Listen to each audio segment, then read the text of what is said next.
What's up, guys? I just thought I will go ahead and do a video on German volume training because I realized that there's not much videos out there on German volume training, and this is just going to be my version of the German volume training. Usually, what is German volume training is you can use it even as a full body workout or upper lower split, or you can use it for each body parts individually. If you look at the common splits, it's usually chest and back, glute, hamstrings and quads, arms and shoulders, and you repeat that cycle 2 times a week or once a week depending on your training experience. But here I'm doing it based on movement patterns. Today I'm doing German volume training mainly for squats and T-bar row. Um, you can obviously instead of squats you can go ahead and do leg press or you can do walk-in lunges, but squats seems to be very challenging. What you do on a compound exercise is you pick up an exercise, you start with around 50% of your max. When we say max here, we're not talking about your absolute one rep max or your training max. We're talking about your 5 rep max. So my 5 rep max in the squat is around 225. So I'm starting around 155, 160 pounds here, which is not a lot of weight.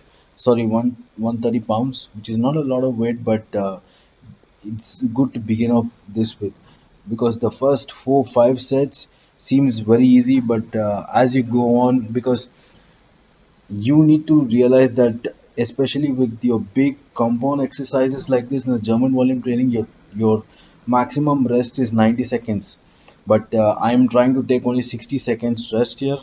So once you move past the fifth or sixth sets, that's when your fatigue really sets in and it becomes really difficult to complete the exercise. Even I'm not trying to use the full range of motion in all these exercises. I'm just trying to keep the muscle squeeze and tension as much as I can throughout the muscles throughout the exercise, so that I can complete the sets quicker and reduce my rest breaks. Now with these I just did these two exercises. So if for instance if you're trying to do it on a leg day, you would go ahead and pick squats, do 10 sets of 10 reps with that, and do a hamstring exercise again 10 sets of 10 reps. So you can either do a lying hamstring curl or any of the machine curls, or you can do a stiff legged deadlift, and then you can do two secondary exercises.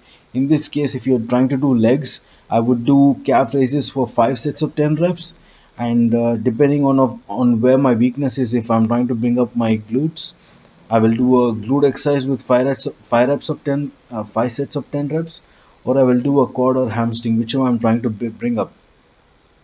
This is how the normal platform, or the blueprint is to a German volume training.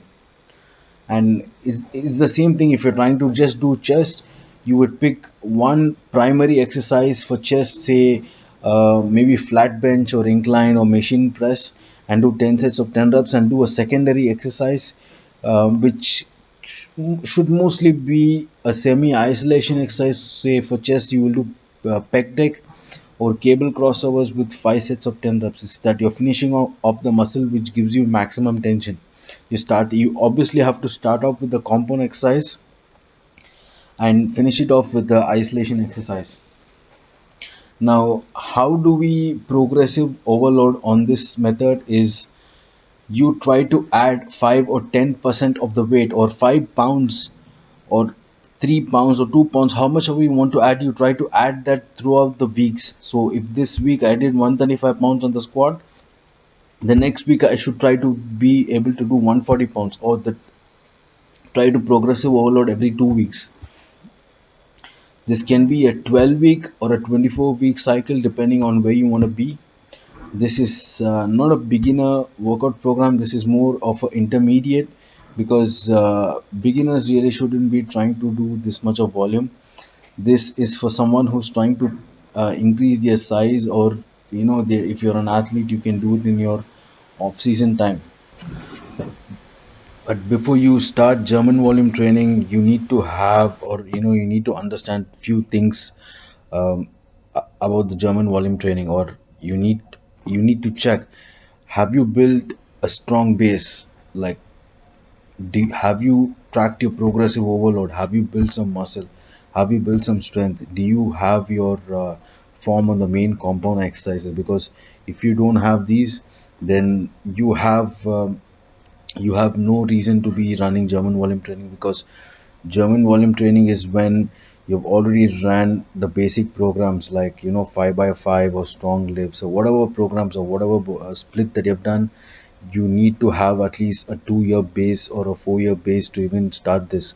This is done mainly to increase your volume. This is not, you cannot run this program for 2 3 years. I would say max you can run it for a year, give a break, try another low volume workout plan, and then jump back right back to this, because this exercise helps you progressive overload. But because the volume is so much, you just can't recover from it always. You need to have a strong base. And there are few other key intensity techniques which you can use here, which is a drop set fashion. You can use a superset fashion, but as you can see in the seated in this chest press here, I'm actually doing an absolute all out set, where I'm actually rest pausing for a few seconds and I'm trying to do as many reps as I can, taking my chest to absolute failure. Because the weight is really low, as you can see here, but I'm using bands for increased tension, and I'm trying to take the set to all out failure. Because with volume training, especially your legs and chest will not grow without heavy weight, even your back. So you need to introduce techniques like drop sets, supersets, giant sets, things like what I'm doing here. Because if the weight is low, you can increase the weight. All right, guys. This is just a basic overview of German volume training. I'll catch you with the next video on the exercise overview. Thank you.